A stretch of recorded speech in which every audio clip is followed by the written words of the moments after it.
उत्तर प्रदेश की राजनीति में भयंकर तूफान खड़ा करते हुए समाजवादी पार्टी के राष्ट्रीय अध्यक्ष और पूर्व मुख्यमंत्री अखिलेश यादव ने मुख्यमंत्री योगी आदित्यनाथ की सरकार पर केंद्रित करार राजनीतिक आरोप लगाए हैं। उन्होंने कहा है कि सरकार ओर से चुनाव आयोग के साथ मिलकर 2027 के विधानसभा चुनावों में भारी धांधली की योजना बनाई जा रही है, जहां पूरा प्रशासन बीजेपी के वोट बनवाने में जुटा है। अखिलेश का आरोप है कि मतदाता सूची में छेड़छाड़ हो रही है और पीडीए, पिछड़ा, दलित, अल्पसंख्यक समुदाय के अधिकारी सर मतदाता सूची पुनरीक्षण ड्यूटी से दूर रखे जा रहे हैं, जिससे चुनाव प्रक्रिया में पारदर्शिता नहीं है। सिर्फ चुनावी घपलों पर ही नहीं, बल्कि स्वास्थ्य क्षेत्र में भी उन्होंने योगी सरकार को बेपटरी बताया। गोरखपुर के एक अस्पताल में बिना बेहोश किए हड्डी का ऑपरेशन करवाए जाने जैसी घटनाओं को उन्होंने स्वास्थ्य व्यवस्था की विफलता और भ्रष्टाचार का उदाहरण बताया। किसानों को उचित समर्थन मूल्य न मिलने के कारण वे दुखी हैं और युवाओं के लिए रोजगार के अवसरों का अभाव उन्हें राज्य से बाहर जाने को मजबूर करता है। अखिलेश यादव ने कहा कि योगी सरकार नई पीढ़ी की उम्मीदों और आवश्यकताओं को समझने में नाकाम साबित हो रही है और उसका नेतृत्व छोटे दायरे में सीमित है।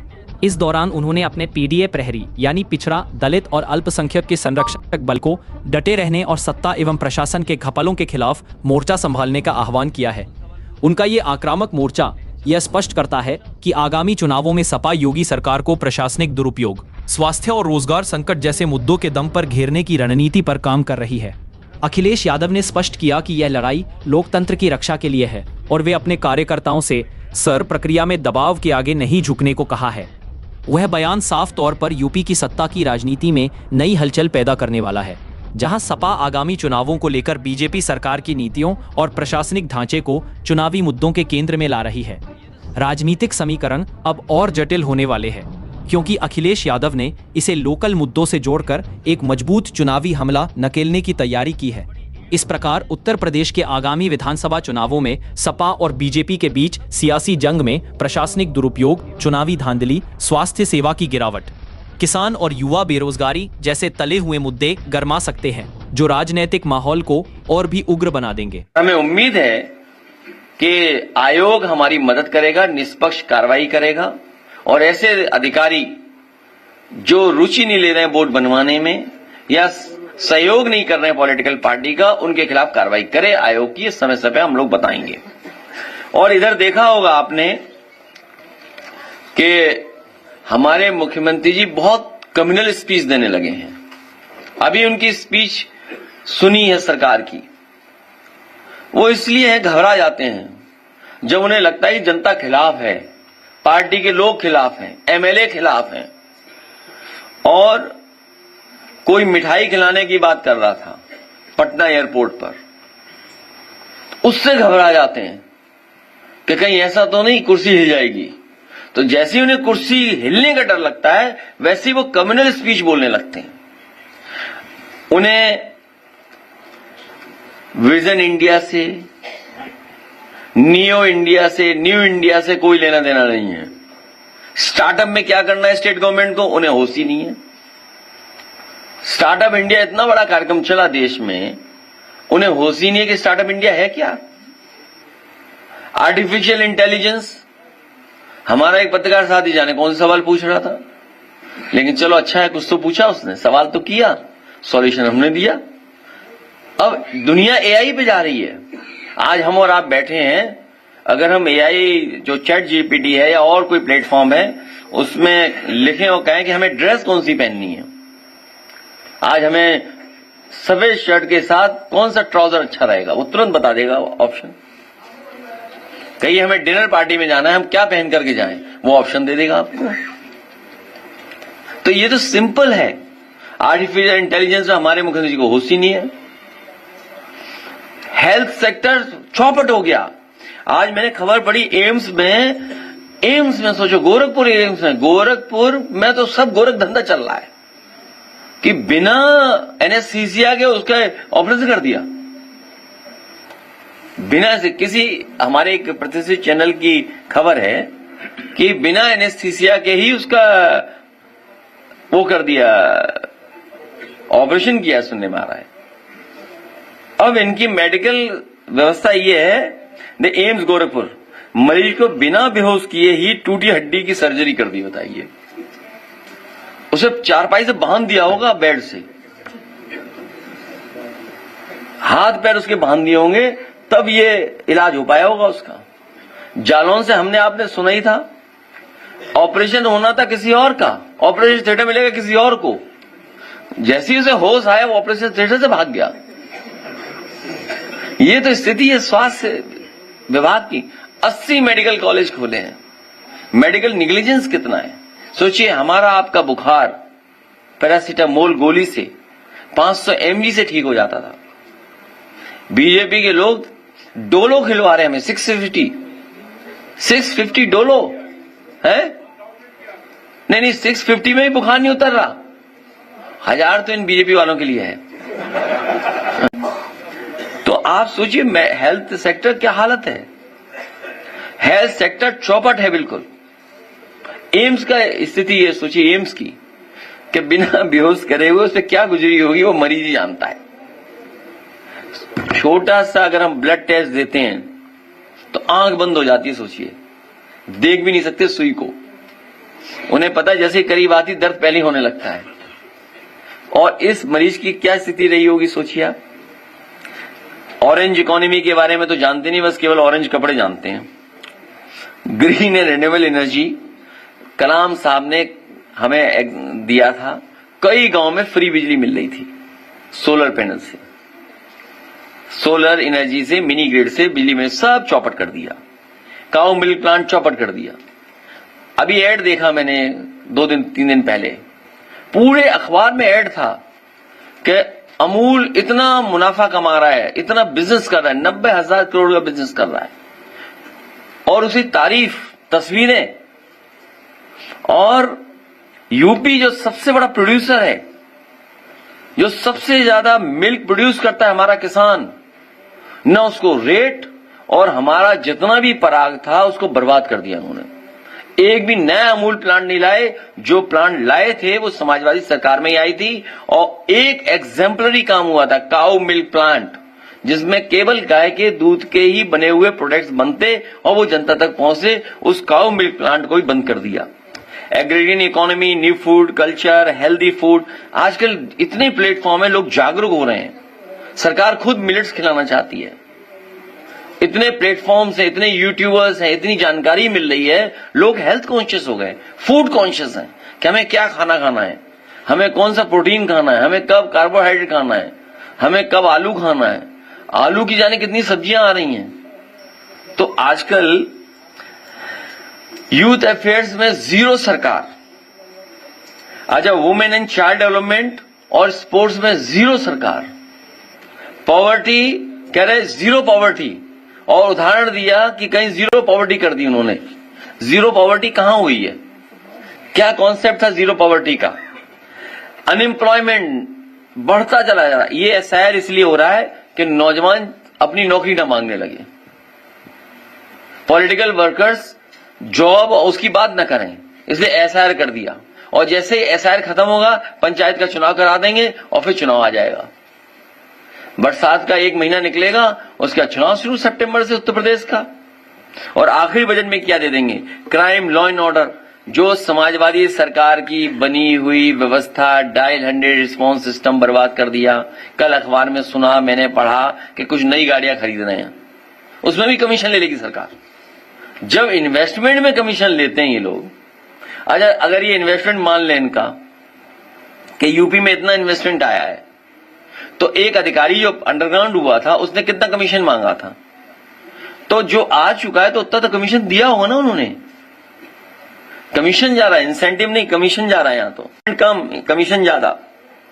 लेबर एंड सर्विस सेक्टर, हमारे मजदूरों को बुरा हाल है। एक पोर्टल बनाया कि ये पोर्टल में सब रजिस्टर करेंगे। पूरे देश में सबसे ज्यादा माइग्रेंट लेबर अगर किसी स्टेट के हैं तो उत्तर प्रदेश के। नंबर 1 उत्तर प्रदेश है, नंबर 2 बिहार है। सबसे ज्यादा है हमारे उत्तर प्रदेश के लेबर बाहर गए हैं, और इन्हीं का पोर्टल बता रहा है। जो हमारे माइग्रेंट लेबर है सबसे ज्यादा यूपी के हैं। रजिस्टर्ड लेबर की संख्या नहीं बताएंगे, उस सेक्टर को कुछ नहीं, ई कॉमर्स में कुछ नहीं। One district one product, Lucknow का वो आ गया और यूनेस्को ने टैग कर दिया। यूनेस्को ने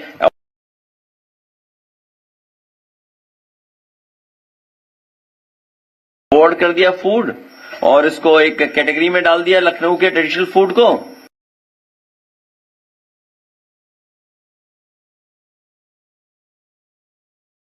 तो हमारी सरकार योगी जी कहने लगे कि 1 डिस्ट्रिक्ट 1 कुजीन। कोई चीज नकल करने को मिल जाए। अच्छा, लखनऊ का खाना कौन सा है बताइए? वेज कबाब है क्या?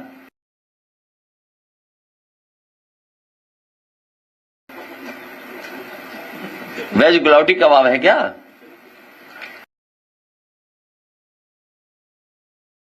हैं? कुछ तो होगा ना। कौन सा खाना है? खाना नहीं बताया।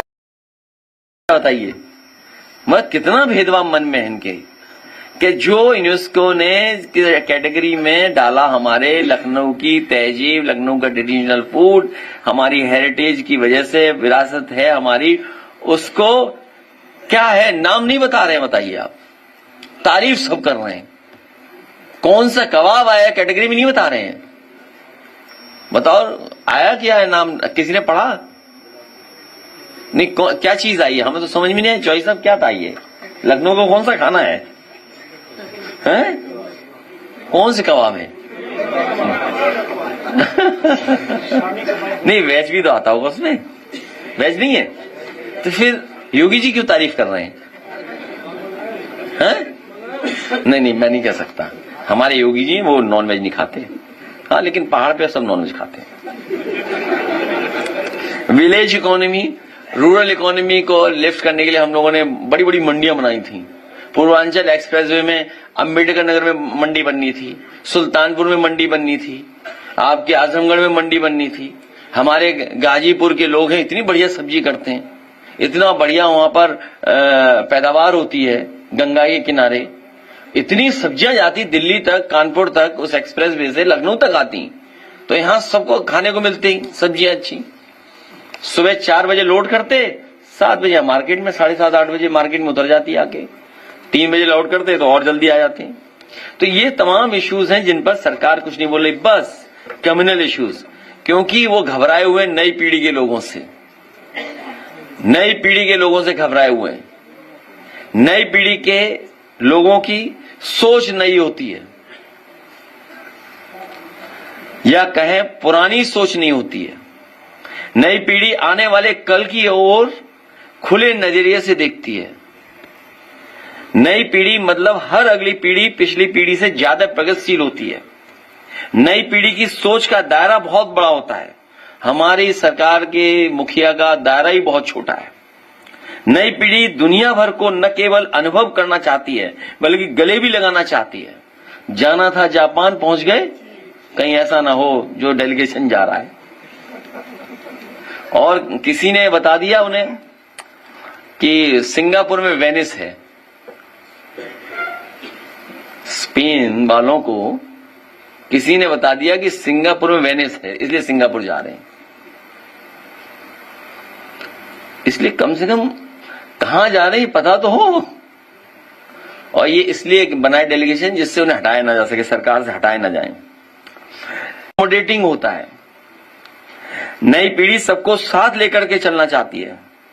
नई पीढ़ी का व्यवहार दोस्ताना होता है, इसीलिए फेसबुक है, इंस्टाग्राम है, एक्स है, तमाम प्लेटफॉर्म्स हैं। इनकी सोच बड़ी होती है नई पीढ़ी के लोगों की। नई पीढ़ी हर धर्म, पंथ, विचार, फिलॉसफी के लिए टॉलरेंट, सेंसिबल होती है। नई पीढ़ी के विचार फ्लेक्सिबल होते हैं। नई पीढ़ी सबको सुनना, समझना चाहती है।